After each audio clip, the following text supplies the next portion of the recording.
Buga чейин эми 10 жылдан бери тим эле бири-бири менен чабышып, бул ууру анан бул мынтип системада отурат, ичип атат, жеп атат деп келип, 1 сом төктүрө алды беле бирөөнү. Как будто Камчыбек Кыдыршаевич алып жеп алгандай көрүп атпайбы? Ал төккөн адамдар барып туруп кассага төгөт. Кассадан бюджетке кетип атат. Мына министр финансов отурат, каржы министри. Бүт бары ким кызыкса баргыла. Биз азыр мурункудай жаап жашынып отурбайбыз. Мейли жаран келсе да мына деп туруп Камчыбек Кыдыршаевич алып барып алдыңарга таштап коет. Мына көр артынан кубалап бар, канчасы каяка барып түштү экен деп. Түп-түз барып бардыгы тең бюджетке түшүп атат. Анан ошо президентибиздин коррупциядан күрөшүү саясий эркини биз ошо ишке ашырдык деп ойлойм. Биздин 5 жылдык ошол коррупциялык элементтерге каршы күрөшүүнүн натыйжасында мамлекетке 300 миллиард сомдон ашык мал мүлктү, акча, финансылык каражаттарды мамлекетке кайтарып бериппиз. 1000ден ашык ар түрдүү ишкана, мекеме, объектилерди кайтарып бериптирбиз. 30.000 гектардан ашык жерди кайра мамлекеттин менчигине кайтарып бериппиз. Президент тарабынан Улуттук коопсуздук комитетинин төрагасы Камчыбек Ташиевке жөн гана күч органдарын жетектөө кызмат эмес, мамлекеттеги чоң өзгөрүүлөрдү жасоо милдети да жүктөлдү. Бул милдеттерди ишке ашырууда генерал карапайым элге жакын болду, жакты, колдоого алынды, бирок ошол эле кезде чачынан көп душман чогулту да. Душмандары уюшкан кылмыш топторунун калдыктары, коррупционерлер, мамлекетти талап тоноп жегендер бүгүнкү күндө Кыргызстандан качып кетип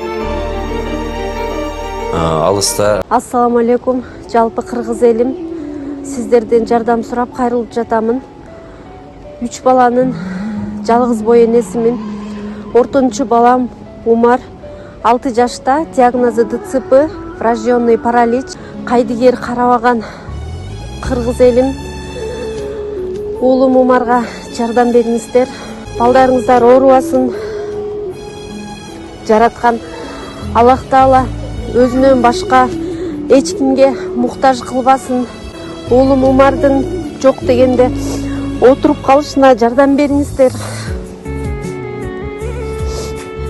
Балам жок дегенде өзүнүн тамагын өзү ичкенге жардам бериңиздер, суранамын.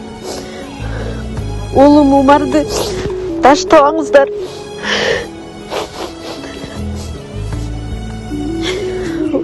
Учурда балам лечение алып жатат.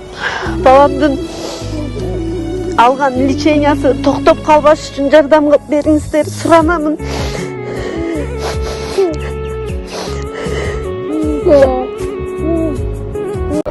Тиш кайрап отургандар көп эле болсо керек. Ага карабастан коррупцияны тазалап, жеке колдорго өтүп кеткен мүлктөрдү мамлекетке кайтарып, аны менен эле тим болбостон учурдагы команданы дагы таза иштөөсүн системага салып жатат. Айрыкча мамлекеттик органдардын жетекчилери мыйзамды сактап, туура иштөөгө аракет кыла башташты.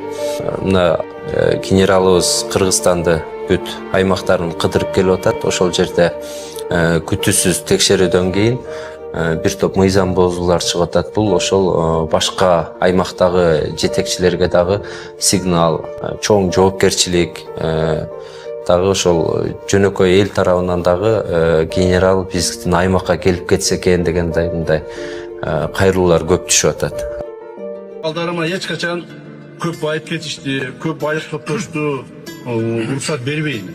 Акчаң көбөйдүбү, байдың мына жөнөкөй адамдарга жардам бер. Эл журттун кызматын кыл. Биз эми ушундай чөйрөдө өскөнбүз. Ата-энелерибиз дагы ушинтип мени тарбияладыр.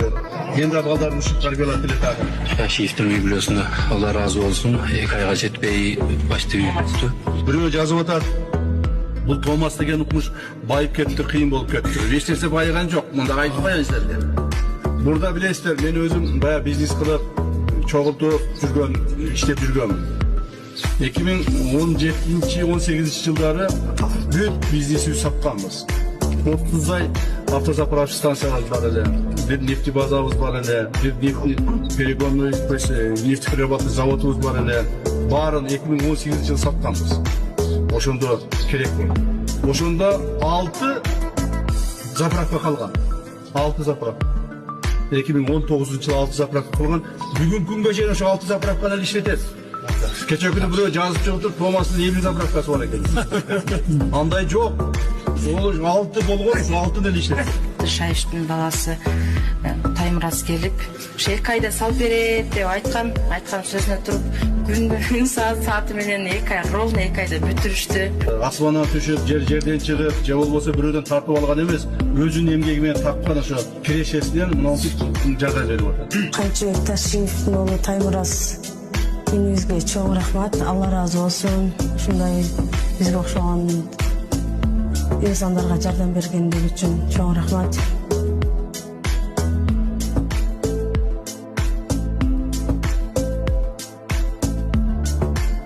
Çaylıklardan beri altınları.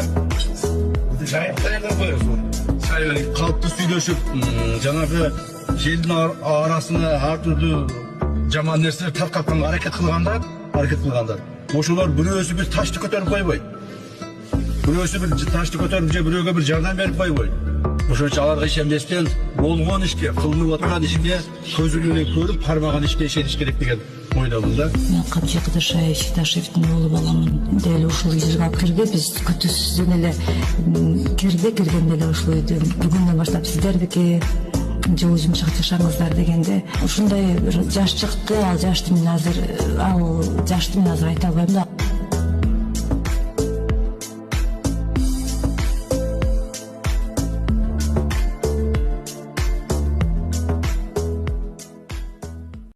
Жоқ жерден сөздөрдү чыгарып, жоқ жерден бирөөгө жалар жабам деген адамдар ошолор Кудайдын алдында жооп берсин. Күнөөсүн өзүнүн мойну менен тарта берсин. Ошол күнөөлөрүн айткан сөздөр үчүн Алла Таала аларды эч качан жакшылык алып барбайт. Кайсыл эр жүрөгүм жолборс таштай деп айткан адам мага келип көзүмө ушул сөздү айтсынчы. Айта албайт.